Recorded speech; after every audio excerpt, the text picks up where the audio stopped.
더라. 아멘. 예, 오늘 말씀은 두 가지 기적 일들을 기록하고 있는데요. 하나는 새도끼를 물에 강에 요단강에 빠뜨린 어떻게 보면 소소하다고 할 수 있는 일이고요. 또 다른 사건은 이 나라와 나라의 전쟁 속에서 하나님께서 보여주셨던 그런 지혜와 또 그런 앞으로 있을 일들을 이스라엘 왕에게 알림으로 그가 함정에 빠지지 않고 전쟁에 우위에 설 수 있었던 그런 모습을 우리에게 보여주고 계십니다. 아마 선지자들이 그들이 엘리사와 함께 거했던 곳은 요단강 근처이기 때문에 여리고가 아닌가라고 생각합니다. 그래서 그곳에 있는 선지학교에서 엘리사와 함께 거하는데 그곳이 좁았던 것 같아요. 보통 한 50여 명의 선지 학생들이 함께 거하지 않았나라고 생각되어지는데요. 그곳에 생활하는 것이 좁으니까 이제 요단강으로 좀 더 근처로 가서 그곳에서 이제 선지학교를 짓고 그 자리를 좀 넓힐 계획을 짜게 됩니다. 아마도 요단강으로 가고자 한 이유는 그곳이 나무가 많았기 때문에 자신들의 손으로 이제 선지학교를 세우는 과정 속에서 편함을 따라서 요단강으로 가기로 결정하고요. 엘리사에게 요청을 했더니 엘리사가 우리 그렇게 합시다라고 대답을 하고 또 그 학생 중에 하나가 그러면 선생님도 같이 가십시오. 우리 같이 가서 그 모든 과정 속에서 우리의 리더가 되어주시고 아마 특별히 엘리사가 하나님의 사람이었기 때문에 그들은 일을 진행하는 것 안에서 하나님의 임재와 또 하나님의 지혜를 그들이 소원하지 않았나 생각되어집니다.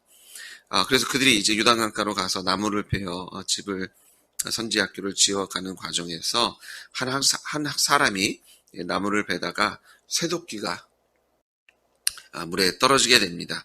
그래서 이렇게 울부짖습니다. 내 주여 이는 빌려온 것이니이다. 자기 도끼가 아니라 빌려왔다라고 되어 있는데요. 여기서 빌려온 것이라고 하는 단어가 히브리어로 샤울입니다. 그런데 이 샤울의 뜻은 애걸하여 빌리다. 그냥 빌린 것이 아니라 그냥 지나가다가 이것 좀 잠깐 쓸게요 하고 그냥 가져온 것이 아니라 애걸해서 그리고 구걸하다라는 뜻을 갖고 있습니다. 그러니까 어쩌면 내가 당신을 뭘 보고 빌려줄 수 있을까? 뭐 담보라도 거십시오. 사실 이 당시에 쇠라는 것은 이게 가치가 있었던 요즘 같이 어디나 가나 여러 가지 금속으로 만든 좋은 농기구나 이런 것들을 발견할 수 있는 때가 아니었기 때문에 아마도 꽤 가치가 있는 그리고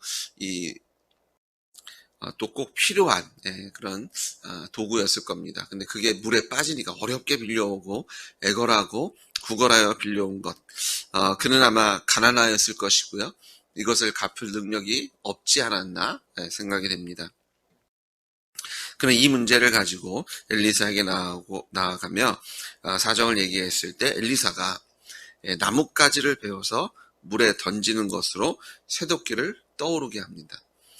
일부 이것을 기적의 사건이 아니라 그런 일상적인 그런 일이다라고 해석하기 원하는 사람들은 이 나뭇가지를 베었다고 했는데 이 나뭇가지를 베어서 길게 막대기로 이용해서 빠진 쇠도끼를 툭툭 치고 이렇게 끌어들여서 건져낸 것이다. 그래서 그걸 가까이 가져온 후에 그 옆에 있는 선지 학생에게 그 사람에게 집어들라고 시킨 거라고 해석하는 사람들도 있는데요.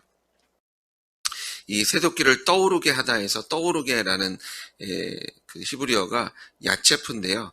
이 야체프라는 뜻에는 넘쳐 흐르다, 수영하다 뭐 이런 뜻이 있습니다. 그러니까 이게 그냥 자연 그 사람의 손으로 끄집어낸 것이 아니라 스스로 떠오른 것, 그리고 마치 수영하듯이 올라온 것, 그런 것을 표현하고 있는 것을 우리가 바라보게 됩니다. 하나님께서는 살아계시고 하나님께서는 우리의 작은 문제, 이런 것까지 하나님께서 관심이 있으실까? 물론 이 학생에게는 큰일이고 대단한 일이고 애걸해서 구걸하듯이 빌려온 것을 잃어버렸으니 이것을 갚을 길이 막막해 보일 수도 있지만 우리가 그 다음에 일어나는 사건, 왕국 대 왕국의 전쟁과 비교해 보면 참 소소한 일인데 하나님께서는 섬세하게 그 하나님의 백성들의 인생을 바라보시면서 그런 필요를 채워주시고 그 길을 인도하시는 하나님이신 것을 우리가 바라보게 됩니다. 하나님께서 우리가 기도할 때 만나와 메추라기로 그리고 구름기둥과 불기둥으로 우리를 먹이시고 또 우리를 보호하시고 우리의 길을 인도하시는 우리와 멀리 계신 하나님이 아니라 우리와 함께 동행하시는 하나님이신 줄 믿습니다. 이 엘리사의 여지껏 우리가 큐티를 하면서 바라본 그 말씀 속에 나타난 기적들은요, 하나님이 멀리 계신 것이 아니라 우리 하나님, 우리 임마누엘 하나님인 것을 계속해서 보여주고 계신 것을 우리가 보게 됩니다. 우리가 때로는 그 위대하신 하나님이 나의 이런 소소한 문제까지 관심을 가지실까? 이 기도에 응답하실까라는 잘못된 착각을 하게 될 때도 있는데, 하나님께서는 우리의 머리카락까지 세시고 또 우리의 일거수일투족을 계속해서 지켜보시는, 그리고 우리와 무엇보다 동행하기를 기뻐하시는 하나님이신 것을 믿습니다. 예수님 부활하셨잖아요. 예수님께서 부활하셨다는 것은 그 부활하신 예수님이 우리와 영원히 함께 하시는 것을 말씀하고 있습니다. 그냥 부활하셨으니까 하늘 보좌 우편에 앉아 계셔서 이제는 우리를 바라보시고 평점 내고 계시고 점수 매기고 계시고 우리가 무슨 상을 줄까 무슨 벌을 줄까 그런 판단하시는 하나님이 아니시라 죄송합니다. 부활하셔서 주님 우편에 앉아 계시지만 성령 하나님을 보내셔서 우리와 함께 항상 동행하시고 우리를 사랑하시는 하나님께서 우리의 인생에 임재, 섭리, 고급 단어는 그런데요. 이걸 조금 편한 단어로 쓰면 간섭하시는 하나님이신 줄 믿습니다. 우리가 가지 말 것 가지 못하게 하시고 가지 말아야 하는 것은 막아주시고 또 우리가 가야 할 곳은 또 우리를 격려해 주시고 우리를 보호하시고 인도하실 때 섬세한 손길로 우리의 인생에 역사하시는 하나님이신 줄 믿습니다. 자, 이제 이런 작은 일뿐만 아니라 상상할 수 없는 큰 일까지도 감당하시는 하나님을 바라보게 되는데요. 6장 8절에 보니까 아람 왕이 이스라엘과 더불어 싸웠다라고 되어 있습니다.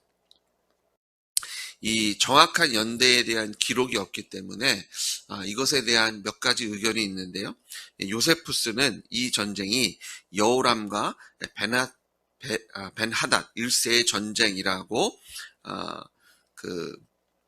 주장합니다. 또 하지만 여러 가지 요소 속에서 이것이 그때가 아니라 조금 더 후기 이스라엘이 멸망하기 직전에 있었던 그런 일이 아니겠느냐라고 얘기하는 사람도 있는데요. 근데 여러 가지 일들을 생각할 때 아마도 요세푸스가 주장했던 것처럼 여호람과 베나닷 1세의 전쟁일 것. 그런데 여기 문제는 나아만 사건이 있은 지 얼마 안 됐을 때입니다. 그래서 이 나아만의 그런 그 납병을 고쳐준 사건이 있었는데 그것이 지나지 않고 곧바로 이런 사건이 있었다는 것에 대해서 조금 의아해할 수 있는데요. 그것이 나아만과는 상관없이 그 베나닷이 결정하면 그것에 대해서 어쩔 수 없이 그런 전쟁들이 일어나고 또 계속해서 이 시기에 그런 분쟁들이 있었던 기록을 통해서 아마도 여호람과 베나닷이 싸웠던 전쟁. 그런데 이 전쟁의 특이한 점은 하나님께서 엘리사를 통해서 이스라엘 왕에게 미리 어느 곳에서 이 베나닷이 쳐들어오고 공격하고 또 매복하고 있고 어떤 전략과 전술을 쓸지를 알려주시는 것을 우리가 보게 됩니다. 어느 정도였냐면 이 베나닷 마음에 자기 진영에 이스라엘과 내통하는 스파이가 있는 거 아니냐. 어떻게 우리가 계획을 짜고 작전을 짜면 그걸 다 알고 다 피해가는지. 그래서 모든 그 전략과 전술이 다 노출이 돼서 우리 진영에 스파이가 있는 그런 착각을 할 정도로 무엇을 해도 되지 않는 이스라엘 왕이 그리고 모든 것들을 잘 피해 나가는 그런 모습들을 보게 됩니다.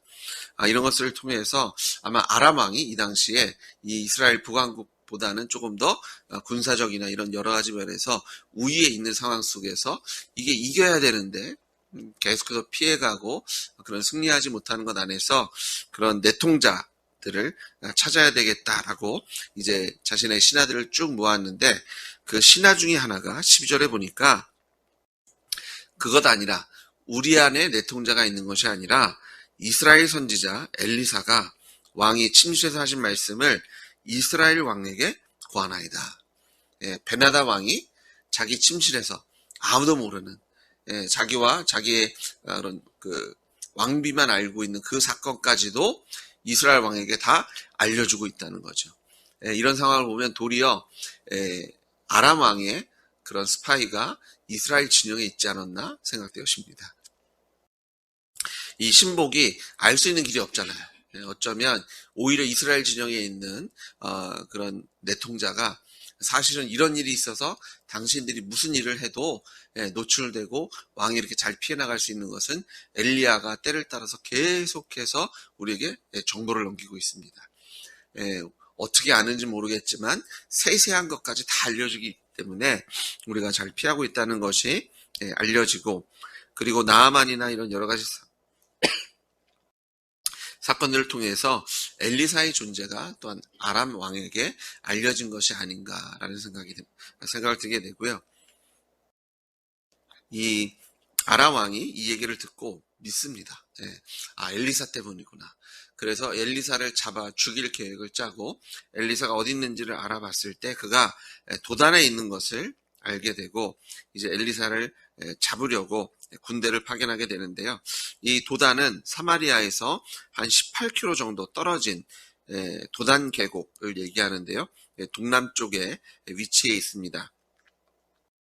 그래서 이 사마리아 본진을 이렇게 둘러싸고 공격을 하다가 이 도단이란 곳으로 군대를 보내서 엘리사를 잡고자 하는 그런 일들을 하는 것을 보게 되고요.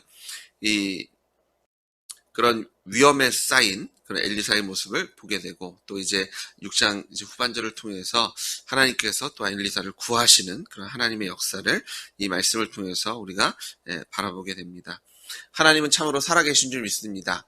작은 일뿐 아니라 또 큰 일, 또 큰 일만 하시는 것이 아니라 아주 세세하고 우리의 각자의 개인사에서 정말 이런 것은 내 개인적인 문제고 소소한 문제고 나에게 중요할 수는 있지만 큰 일은 아니라고 생각되는 것까지도 기억하시고 또 만나주시고 응답하시는 하나님이신 줄 믿습니다.